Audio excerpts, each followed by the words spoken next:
Bismillahirrahmanirrahim. Assalamualaikum warahmatullahi wabarakatuh. Hari ini adalah materi tentang keadvokatan yang kebetulan karena situasi COVID kita belum bisa tatap muka, tetapi saya berharap ke depan kita agendakan untuk tatap muka sesekali, dan saat ini saya beri pengantar terlebih dahulu berkaitan dengan materi keadvokatan. Sebelum masuk pada materi inti, saya ingin menyampaikan beberapa hal berkaitan dengan persepsi publik tentang advokat. Ada yang positif, ada yang negatif. Dari sisi yang positif, publik akan menafsirkan atau akan memberi artikulasi terhadap advokat bahwa advokat adalah profesi yang altruistik atau profesi yang mulia, officium nobile. Karena di dalamnya terdapat kegiatan yang dapat memberikan pelayanan hukum kepada masyarakat. Tetapi pada sisi yang lain, publik dapat saja mempersepsi advokat secara negatif. Misalnya, advokat adalah profesi yang glamor, advokat itu cenderung membela yang bayar, advokat itu berorientasi uang, advokat sering menggadaikan kejujuran dan cenderung hidup dengan jalan yang tidak lurus, dan seterusnya dan seterusnya. Persepsi publik itu dipengaruhi oleh apa yang mereka lihat atau apa yang mereka alami, atau bisa saja dari apa yang mereka dengar. Tetapi publik punya hak untuk menafsirkan semua itu. Tentu untuk aparat penegak hukum, termasuk advokat, semua orang boleh menafsirkan, semua orang boleh memberikan persepsi, termasuk kepada polisi, termasuk kepada jaksa, termasuk kepada hakim, atau termasuk kepada semua penegak hukum di republik ini. Semua masyarakat memiliki hak untuk menafsirkan. Tetapi dalam konteks ini saya ingin menyampaikan beberapa hal berkaitan dengan advokat. Sebenarnya advokat itu apa? Ini pertanyaan yang sangat sederhana, tetapi menjawab tidak semudah seperti kita mendengar istilah ini, karena banyak sekali istilah tentang advokat ini, misalnya lawyer, misalnya pengacara, misalnya penasihat hukum, ada juga konsultan hukum, dan seterusnya dan seterusnya. Nah, lalu apa itu advokat? Advokat ini adalah istilah yang digunakan di dalam Undang-Undang Nomor 18 Tahun 2003. Jadi kalau kita membuka Undang-Undang tentang advokat pada Undang-Undang Nomor 18 Tahun 2003, tidak akan ditemukan kata lain yang mewakili satu profesi ini selain kata advokat. Jadi tidak ada kata pengacara di sana, tidak ada kata penasihat hukum, tidak ada kata lawyer di dalam undang-undang itu. Undang-undang itu hanya menggunakan satu istilah, yaitu advokat.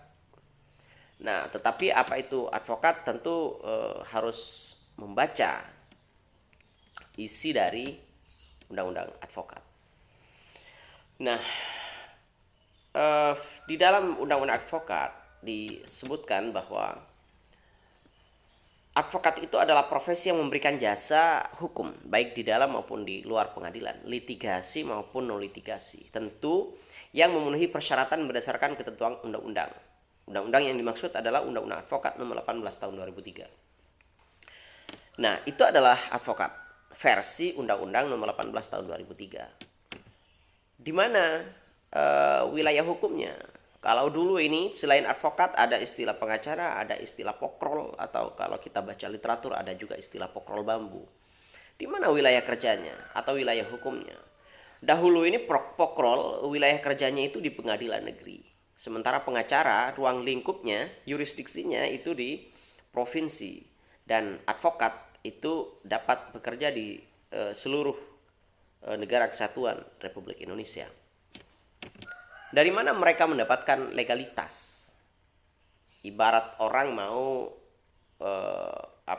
berkendara di jalan raya, dia hanya punya hak kalau mereka atau dia punya surat izin mengemudi, misalnya gitu. Nah, dari mana legalitas surat izin mengemudi misalnya? Ini kalau dalam konteks mengemudi. Tetapi dalam konteks pengacara, untuk profesi ini dari mana legalitasnya diperoleh?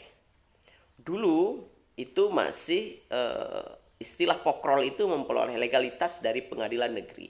Jadi ruang lingkupnya hanya di pengadilan negeri setempat. Misalnya kita memperoleh legalitas dari pengadilan negeri Pamekasan, maka wilayah kerja itu hanya di wilayah negara, di wilayah pengadilan negeri Pamekasan. Sementara pengacara itu dari pengadilan negeri juga, tetapi di sana ditentukan bahwa wilayahnya itu, yurisdiksinya, ruang kerjanya itu di provinsi. Misalnya kita dapat di Pamekasan tetapi kita minta untuk menjadi pengacara misalnya, atau keluar legalitasnya sebagai pengacara, maka kita bisa bekerja di seluruh pengadilan negeri, pengadilan agama, dan lembaga peradilan yang lain di seluruh provinsi Jawa Timur, misalnya kalau kita di Jawa Timur. Bagaimana dengan advokat? Dulu legalitas advokat ini dikeluarkan dari Kementerian atau Departemen Hukum dan HAM sebelum lahirnya Undang-Undang Nomor 18 Tahun 2003. Tetapi setelah lahir Undang-Undang Nomor 18 Tahun 2003, organisasi advokat itu legalitasnya akhirnya dari organisasi advokat atau dari OA. Jadi kita anggota organisasi advokat apa untuk untuk memperoleh legalitas tentu harus melalui banyak tahapan. Tahapan apa saja itu? Salah satunya adalah pertama adalah pendidikan profesi advokat, atau kalau di dalam Undang-Undang Nomor 18 Tahun 2003 dikenal dengan PKPA, Pendidikan Khusus Profesi Advokat. Siapa yang melaksanakan? Yaitu OA itu tadi, organisasi advokat. Jadi Undang-Undang Pasal 2 ayat 1 memberi wewenang kepada organisasi advokat untuk menggelar pendidikan khusus profesi advokat. Nah, itu di dalam klausul undang-undang disebutkan bahwa yang dapat diangkat sebagai advokat adalah sarjana yang berlatar belakang pendidikan tinggi hukum dan setelah mengikuti PKPA. Nah, kenapa hanya tertuang klausul di dalam undang-undang mereka yang bisa diangkat sebagai advokat adalah sarjana yang berlatar belakang pendidikan tinggi hukum? Bagaimana dengan sarjana syariah? Bagaimana dengan sarjana hukum Islam? Bagaimana dengan sarjana hukum ekonomi syariah? Bagaimana dengan sarjana ahwalus sahsiah? Dan seterusnya dan seterusnya.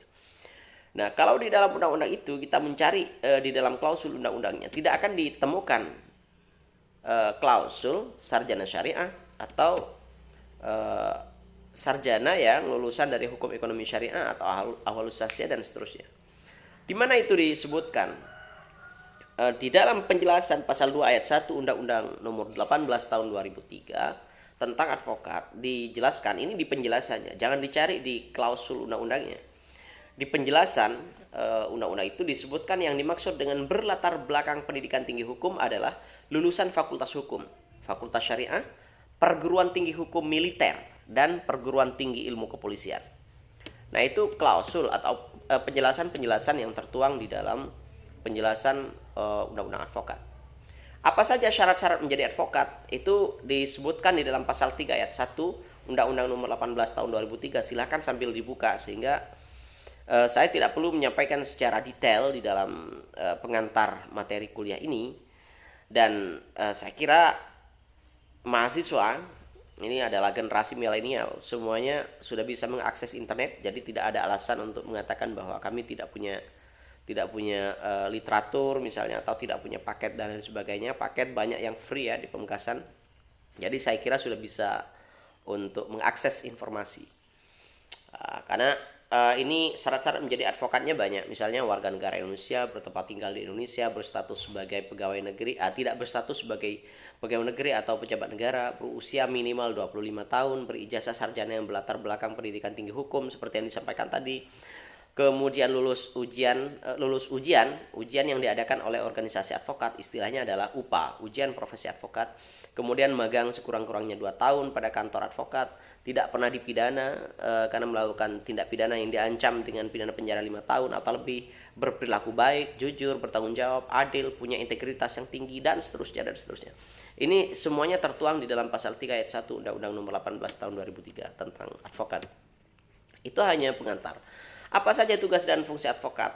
Mereka bisa memberikan legal service atau pelayanan hukum, bisa legal advice, bisa legal konsultan, bisa memberi legal opinion atau pendapat hukum, legal information, legal drafting, legal litigation, legal representation, legal aid, membela dan melindungi hak asasi manusia dan lain sebagainya. Jadi ini hanya sebagai pengantar awal pertemuan kita di lewat online ini, karena situasi Covid tidak memungkinkan kita untuk bertemu.